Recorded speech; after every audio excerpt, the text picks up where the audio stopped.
Bernardino Rivadavia.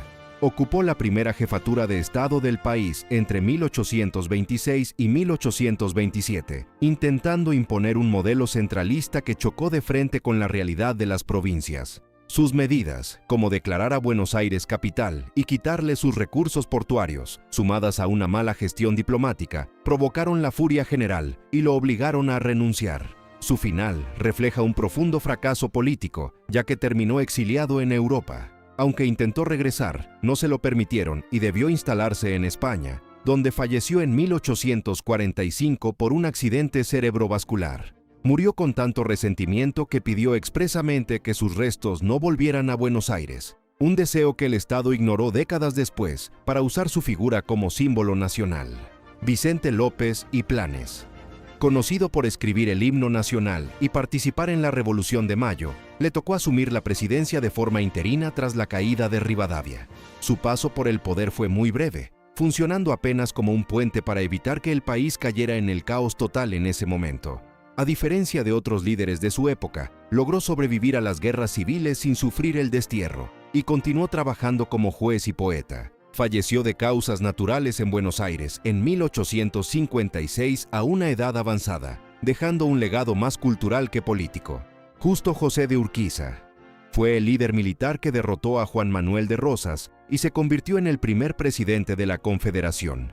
Aunque fue clave para organizar el país, sus decisiones posteriores, como retirarse de la batalla de Pavón y acercarse a los líderes de Buenos Aires, fueron vistas como una traición imperdonable por sus propios seguidores. Esto desencadenó un final sangriento en 1870, cuando un grupo de rebeldes irrumpió en su residencia de Entre Ríos y lo asesinó brutalmente frente a su familia. Su muerte no solo fue una venganza, sino que marcó el fin de los caudillos tradicionales y le dio al gobierno central la excusa para tomar el control total de las provincias. Santiago Derqui.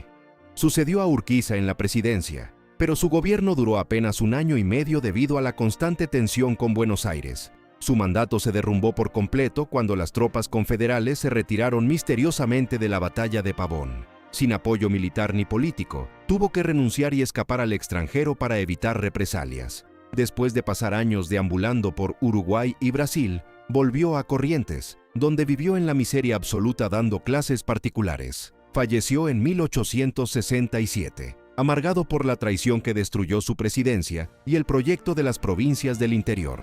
Juan Esteban Pedernera.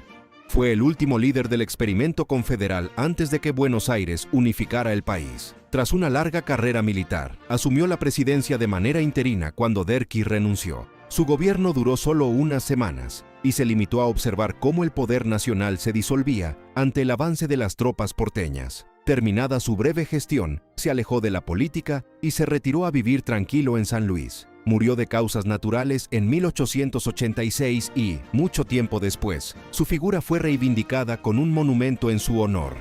Julio Argentino Roca. Dominó la política nacional durante más de 3 décadas tras una intensa carrera militar en la que entendió que el control del país dependía de monopolizar la fuerza armada. Lideró la conquista del desierto y gobernó en 2 periodos, consolidando el Estado moderno y la economía agroexportadora. El desgaste de tantos años de vida pública y campañas militares terminó deteriorando su salud. Falleció por afecciones respiratorias en 1914, un año clave porque su muerte coincidió con el final del proyecto político conservador que él mismo había construido. Miguel Juárez Celman.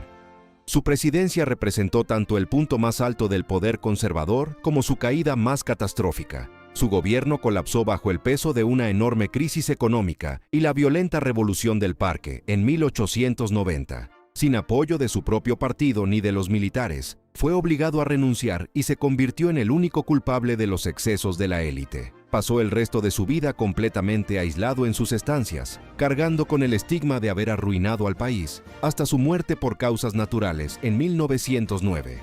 Carlos Pellegrini. Asumió la presidencia en medio del desastre dejado por su antecesor y logró estabilizar las finanzas del país, ganándose el apodo de piloto de tormentas. Con mucho pragmatismo, renegoció deudas y sentó las bases para el crecimiento económico posterior. En sus últimos años se dio cuenta de que el fraude político ya no se sostenía e intentó abrir el sistema a la democracia, pero una grave enfermedad frenó sus planes. Murió en 1906 con apenas 59 años, aunque sus ideas sirvieron para que otros líderes impulsaran finalmente el voto universal. Luis Sáenz Peña. Le tocó gobernar en un clima de extrema presión, atrapado entre las revoluciones del radicalismo y las exigencias de los líderes conservadores tradicionales. Al no tener apoyo en el Congreso y ver que era imposible gobernar en paz, decidió renunciar de forma indeclinable y volver a su vida privada. A diferencia de otros que terminaron mal, tuvo una vida larga y tranquila después del poder. Falleció por causas naturales a los 85 años y fue despedido con todos los honores de la aristocracia porteña. José Evaristo Uriburu. Completó el mandato de Sáenz Peña demostrando una gran habilidad diplomática para calmar las tensiones internas. Logró estabilizar las finanzas y negociar con las distintas facciones políticas, lo que le permitió gobernar sin grandes sobresaltos. Después de dejar la presidencia, siguió siendo una figura muy respetada y consultada por la élite gobernante. Su vida terminó de manera pacífica a los 83 años, cerrando una carrera política extensa y sin grandes conflictos. José Figueroa Alcorta. Es el único ciudadano argentino que logró presidir los tres poderes del Estado a lo largo de su vida. Su presidencia fue muy conflictiva, al punto de tener que clausurar el Congreso con la policía, pero logró terminar su mandato exitosamente durante los festejos del centenario en 1910.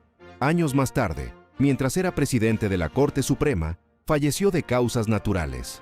Su muerte generó una respuesta popular inmensa, con multitudes en las calles arrojando flores a su paso en reconocimiento a su obra. Roque Sáenz Peña. Llegó al poder en 1910 con la firme convicción de terminar con el fraude electoral y evitar una guerra civil. Logró su objetivo al sancionar la ley del voto secreto y obligatorio, pero al mismo tiempo comenzó a sufrir una enfermedad neurológica muy agresiva. Mientras su salud empeoraba y lo dejaba postrado, sus adversarios políticos esperaban ansiosos su caída, sin perdonarle haberle dado poder de voto a la gente común. Falleció en 1914 tras un largo sufrimiento, pero con la certeza de que había cambiado la historia del país para siempre.